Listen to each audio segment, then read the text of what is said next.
السلام علیکم ورحمۃ اللہ وبرکاتہ۔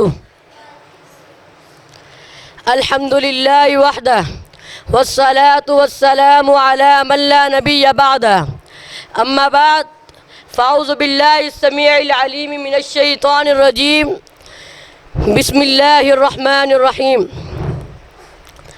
الا ان اولیاء اللہ لا خوف علیہم ولا هم یحزنون۔ سن لو، بے شک اللہ کے دوست، ان پر نہ کوئی خوف ہے اور نہ وہ غمگین ہوں گے۔ ضرورت نہیں نہ خداؤں کی مجھ کو، ضرورت نہیں نہ خداؤں کی مجھ کو، سفینہ سپرد خدا کر رہا ہوں، سفینہ سپرد خدا کر رہا ہوں۔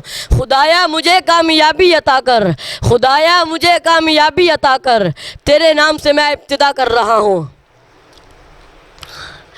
یہ سحر جو کبھی فردا ہے کبھی ہے امروز، یہ سحر جو کبھی فردا ہے کبھی ہے امروز، نہیں معلوم کہ ہوتی ہے کہاں سے پیدا، وہ سحر جس سے لرزتا ہے شبستان وجود، وہ سحر جس سے لرزتا ہے شبستان وجود، ہوتی ہے اولیاء کی اذان سے پیدا۔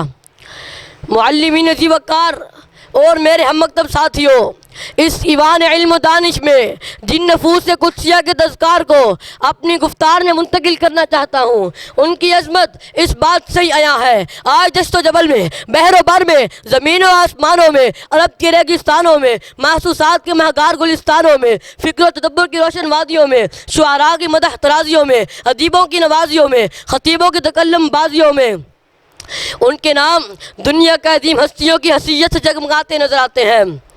حضرات گرامی، اولیاء اللہ تو عظیم ہستیاں ہیں کہ ان کے آستینوں میں اسلام کے دبیزہ، ان کی خمیر میں اسلام کی روح کار فرما، ان کی رگوں میں اسلام کا لہو رقصہ، ان کی سیاست عدالانہ، ان کا قانون مساوات کا عنایت دار، ان کی معیشت اصول و کفایت پر استوار، ان کی تہذیب زندگی کا جائم خوشگوار، ان کا کلچر اخلاق محمدی سے ہمکنار، ان کی صداقت صدیق اکبر کی سیرت شرچار، ان کی عدالت عدل فروغی کی لمبردار، ان کی سخاوت عثمان غنی، ان کی کردار اور شجاعت حیدر کردار کی جلغار۔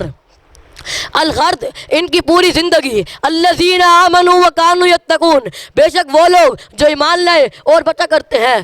اور روح القدس ان کی تعریف میں ان اللہ یحب فلانا فاحبہ، اللہ تعالیٰ فلانے سے محبت کرتے ہیں، تم بھی اس سے محبت کرو۔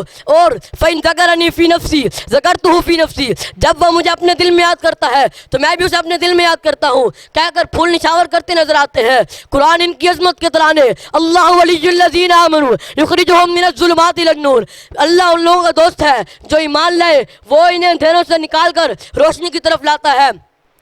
ان کے ہونٹوں کی جنبش، ان من عباد اللہ من لو اقسم علی اللہ لا برہ، اللہ کے کچھ بندے ایسے بھی ہیں جو قسمیہ انداز میں منہ سے کوئی بات نکالتے ہیں تو اللہ اسے پورا کر دیتا ہے۔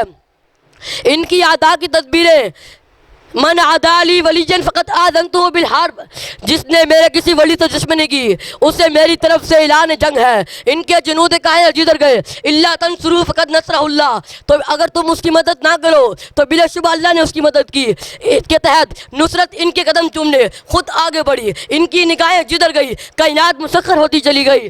ثم یوضع لہ القبول فی الارض، پھر روئے زمین میں سے مقبول بنا دیا جاتا ہے، کے تحت دنیا ان کے قدموں پہ کھینچی چلی آتی ہے۔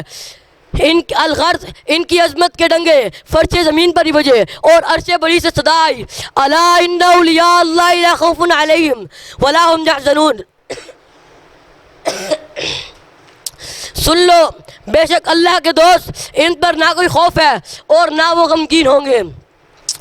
اور حضرات، اولیاء اللہ تو وہ ہستیاں ہیں کہ جنہوں نے روحانی مردوں میں حیات کو پھونک دیا، زندگی کی اجڑی مانگ میں ستاروں کے موتی اور کہکشاں کا حسن پیدا کیا۔ تلوار کی نوک سے نہیں بلکہ الفاظ کی تاثیر سے قلوب و اذہان کو فتح کیا۔ دو چار سے دنیا واقف ہے، گمنام نہ جانے کتنے ہیں۔ کہیں حضرت خبیب رضی اللہ تعالی عنہ تختہ دار پر لٹک کر بھی اسلام کا ڈنکا بجاتے نظر آتے ہیں، کہیں بلال حبشی رضی اللہ عنہ انگاروں پر لیٹ کر بھی احد احد کے ترانے گاتے نظر آتے ہیں، کہیں امام مالک رحمہ اللہ احیاء سنت کے لیے اپنے بازوؤں کا نذرانہ پیش کرتے نظر آتے ہیں، کہیں امام احمد بن حنبل رحمہ اللہ 14 برس کوڑے کھا کر بھی کلام اللہ کا پرچار کرتے نظر آتے ہیں۔